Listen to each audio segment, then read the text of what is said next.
તળાજા તાલુકાના વાટલિયા ગામે હનુમાન દાદાના મંદિરના જીર્ણોદ્ધાર નિમિત્તે ચાલતી ભાગવત સપ્તાહમાં આજે શ્રોતાઓ કથાનું રસપાન કરવા ઉમટ્યા. અહીં ગઈકાલ મોરારી બાપુ ઉપસ્થિત રહેલ. બોરડા કોટડા રોડ પર આવેલ વાટલિયા દાઠા નજીક વર્ષો પૌરાણિક પ્રસિદ્ધ હનુમાન દાદાના મંદિર આવેલ છે. મંદિરના નવનિર્માણ જીર્ણોદ્ધાર માટે ત્યાં ભાગવત સપ્તાહનું આયોજન કરાયું છે.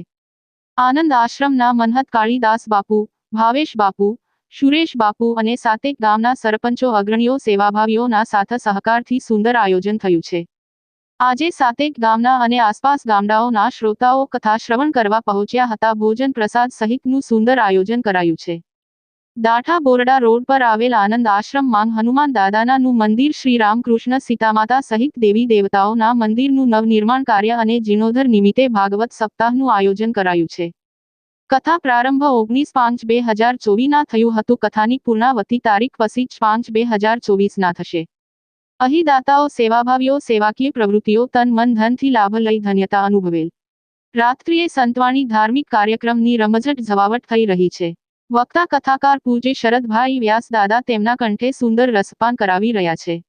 આશ્રમના મનહત કાળીદાસ બાપુએ કથા શ્રવણ કરવા અને પ્રસાદનો લાભ લેવા આમંત્રણ પાઠવેલ. કેમેરામેન અલ્પેશ ચૌહાણ, રિપોર્ટ કમલેશ ઢાપા સાથે મથુર ચૌહાણ. અને રાહબર હાથમાં દીવો પકડ્યો. દીવો કોણ પણ ચંપલ ને દીવો પહેલી વાર, એક હાથમાં ચપ્પલ એક હાથમાં દીવો. કૃષ્ણ દોડે છે. બધાને એમ થયું પ્રભુ દર્શન કર્યા પછી હવે ભીષ્મ રોકાશે, હવે ભીષ્મ જતા રહેશે. પણ આવું બન્યું નહીં. જેવા ભગવાન આવ્યા એટલે ભીષ્મએ ભગવાનને કહ્યું, પ્રભુ ઠહેરો, ઉભા રહો. ભગવાને કીધું બોલો. એટલે ભગવાન મેં સાંભળ્યું છે કે મૃત્યુ વખતે જેને કષ્ટ પડે, એ જે માર્ગે ચાલ્યા, એને જે માર્ગ પકડ્યો, એના જીવન જે રીતે દિવ્ય બન્યા એ રીતે આપણે કહ્યું છે. આપણા પૂર્વજો થોડું આગળ ચાલ્યા તો દ્રૌપદીના પગમાં પદત્રાણ છે, ચપ્પલ પહેર્યા છે. એ ચપ્પલનો અવાજ આવ્યો. ભગવાન કૃષ્ણએ વિચાર કર્યો કે આ ચપ્પલનો અવાજ જો કૌરવના કમરે રહેવું છે, એના ભાંડો ફૂટી જાય. એટલે ભગવાને તુરંત દ્રૌપદીને કહ્યું, આ ચપ્પલ પહેરવાનું તને કીધું તું કોણે? જલ્દી કાઢ, જલ્દી કાઢ. જ્યાં દ્રૌપદીએ ચપ્પલ કાઢ્યા તો ભગવાન કૃષ્ણ દરવાજો આવ્યો.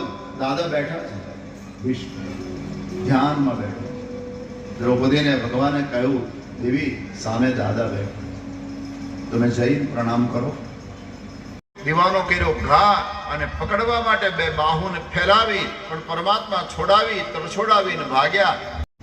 અને ખરેખર એવું બન્યું. આખો દિવસ બિચારા યુદ્ધ કરીને થાક્યા હતા, માંડ માંડ ઉઠ્યા, હાથમાં દીવો પકડી ચાલતો તારા નોકરને બતાવતો.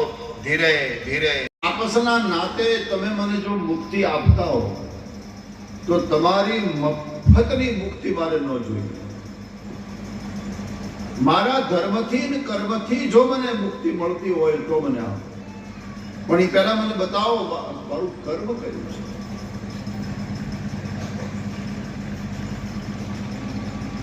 વાર કર્મના વિષયમાં પૂછે છે.